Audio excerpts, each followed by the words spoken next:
Quiero compartir con ustedes algunas cuestiones que hacen hoy al campo de la evaluación, de los aprendizajes, que nos hacen pensar acerca de cuáles son las preocupaciones que tenemos cotidianamente en las aulas, cuál es la agenda de temas que nos preocupa con respecto a la evaluación, dado que es una práctica muy compleja, es una práctica donde están involucrados muchos actores. Es una práctica que tiene impacto social, que tiene impacto emocional, que tiene impacto en los aprendizajes,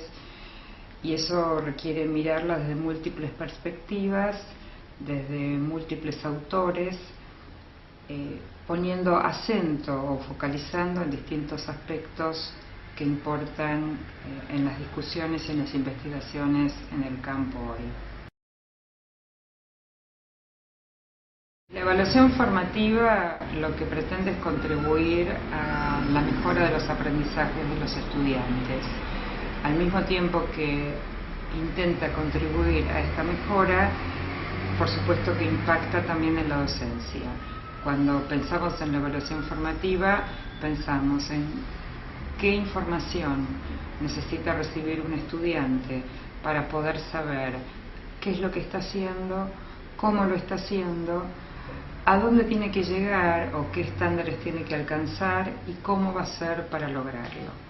El trabajo, el aporte sobre estas cuestiones del proceso del aprendizaje son, diría, el foco fundamental de la evaluación formativa. Si recuperamos la idea de que la evaluación formativa pretende formar estudiantes autónomos, estamos hablando de la contribución que esta evaluación puede hacer más allá de la escuela. Son aprendizajes que los estudiantes adquieren en el marco de la escuela, pero que les van a servir para enfrentar situaciones en su vida, en su campo profesional, en su campo laboral, en su vida cotidiana, porque se trata de que se conozcan como aprendices. Uno de los aspectos que caracteriza a la evaluación formativa es la necesidad de que los docentes comuniquen con claridad a los alumnos los objetivos, las expectativas de logro, los estándares, como una manera de que el alumno aprenda autónomamente a entender qué es lo que está haciendo, por qué y cómo lo está haciendo. Un segundo aspecto de la evaluación formativa es lo que tiene que ver con la retroalimentación o el feedback, que ocupa un lugar muy relevante porque es una de las contribuciones comprobadas en distintas investigaciones que produce mejoras en los aprendizajes de los alumnos. Un tercer aspecto que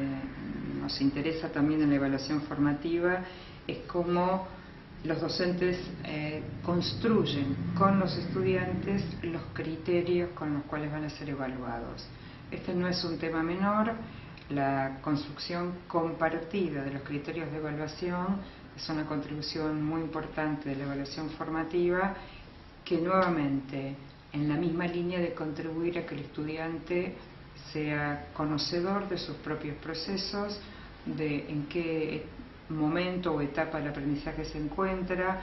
por dónde tiene que avanzar y hacia dónde tiene que avanzar.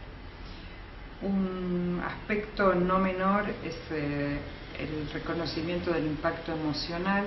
que provoca toda situación de evaluación. No solo lo que tiene que ver con las cuestiones de la calificación, con la certificación, sino los aspectos emocionales en el sentido de cómo le impacta a un alumno que un docente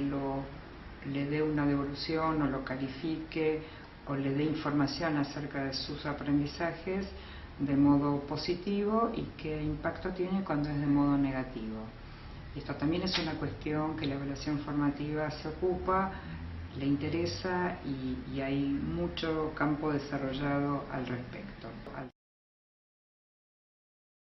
Como el tema del feedback tal vez es el tema más novedoso en términos de